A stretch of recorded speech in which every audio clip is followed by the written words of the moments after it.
You remember back in the good old days when giving a presentation just meant putting some information together, slapping some slides together, and presenting. And you just hope that something sticks. Or if you were one of those very lucky people who were confident in speaking, then it really didn't matter what you said or what the audience got because you were confident. And that's what was important. But it's not like that so much anymore, is it? No, because we have high expectations of speakers. When you come to listen to a presentation, you expect to be informed, you want to be educated, you want to be entertained, you want to be inspired, and you want to make sure that if you are going to give your valuable time, it had better be good. And why shouldn't you have these expectations? You have high expectations of yourselves and of others, and of course you should, because let's look at who we're talking to here. We're talking to the women of the automotive industry. I mean, the people of the automotive industry. I was listening. You are the trailblazers. Because let's face it, you are in an industry that perhaps not that many women will flock to. You already stand out because you are working in this industry, you are working hard, and from what I could understand from all my conversations last night, you like it. So what happens when you make that decision to speak?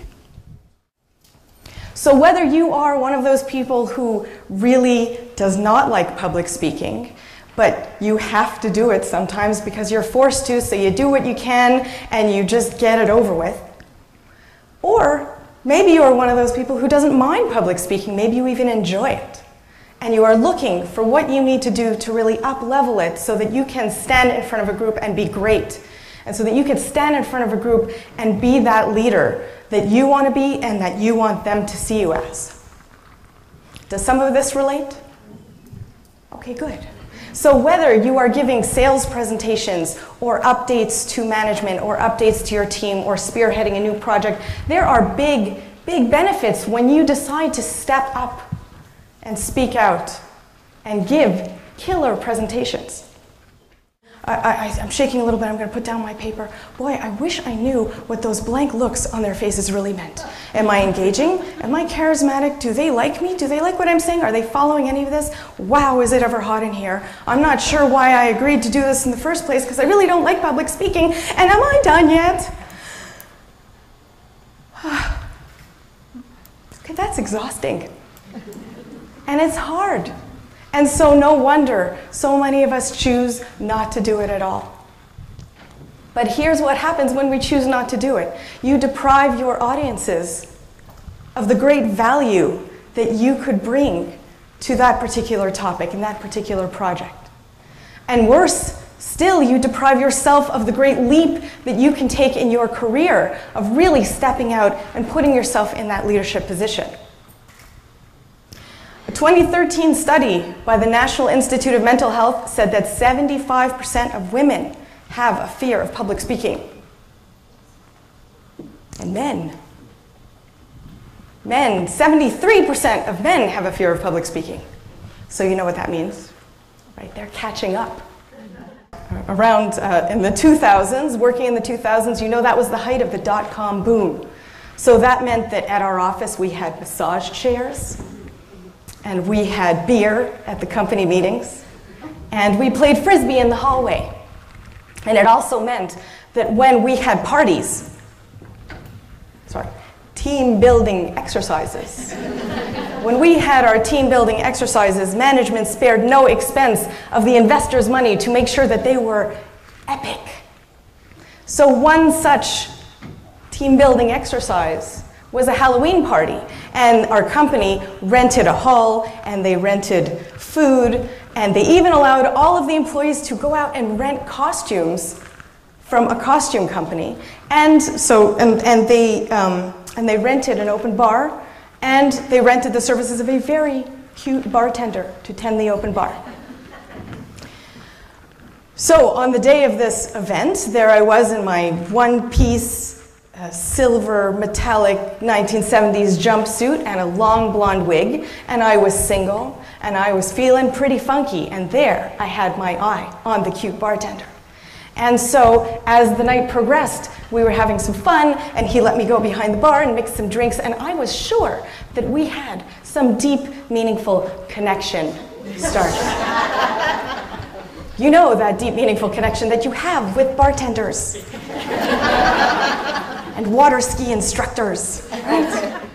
When new clients come to me, they come to me with 3 specific issues at the beginning. A fear of public speaking, they have to give a presentation, they don't know how to start creating it, and they just want to be great in front of their team. And usually the first conversation goes a lot like this. Suzannah, I'm just not totally comfortable with it. I feel like my voice doesn't really work out, and I don't know what to do with my body, and my gestures need help. So I think that's really a big key for me in public speaking. And I'll tell you what I tell them, which is that that does not matter. It doesn't matter at all, at least at the beginning. Because the only thing that matters right at the beginning when you make that choice to stand up and speak is the content of your presentation. How strong is the content, and how will that content reach your audience? How will it really engage them? If there is no structure, it won't be clear.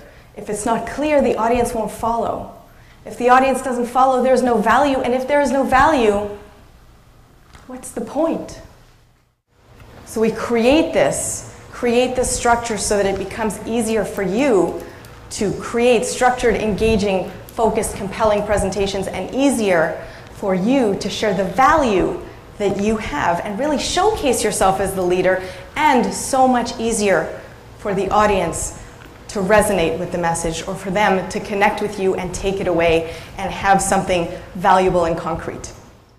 And then the third element that I want to share with you is closing your presentation with impact. Closing with something concrete. Have you ever sat through a really engaging presentation with, maybe you've sat through a motivational speaker or an inspirational speaker, and they have you engaged and inspired, and you love them and you love listening to what they're saying, and they are empowering you to look forward and change your life, and everything is going to be different when you leave, and then they end the presentation with, so that's it. Thank you. And then they walk off the stage? No, that never happens. That never happens, because these people have put a lot of effort into making sure that you walk away with a clear, exciting, inspiring message that you know how to move forward afterwards. And whether you are an inspiring speaker or motivational speaker, or you are selling car batteries, or you are presenting to your team, or you are spearheading a new project, it doesn't mean that it's any different for you.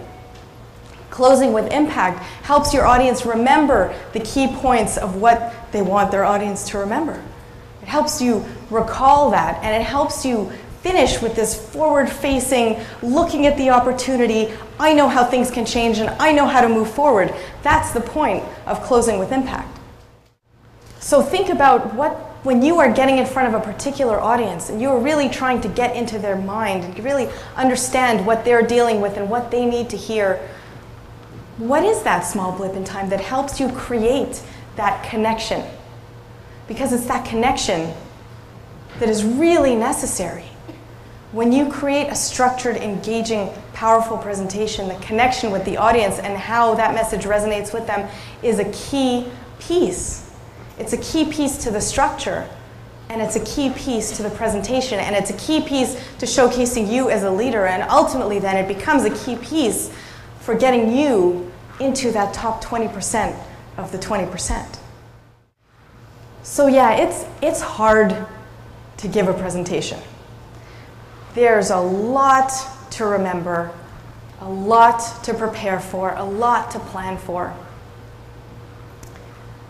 And sometimes it's easy to make the decision to just avoid it altogether. But the benefits that come to you when you decide to speak up and stand out and be you are immeasurable. And if you don't believe me, just ask the Trailblazers in this room who are already doing it. So it really all starts with speaking up and stepping outside your comfort zone and dealing with whatever nerves happen. And then it's about structure and creating that structure that really helps you stand out as a speaker. And then it's about being you, finding that connection with your audience as yourself on your terms with your own personality.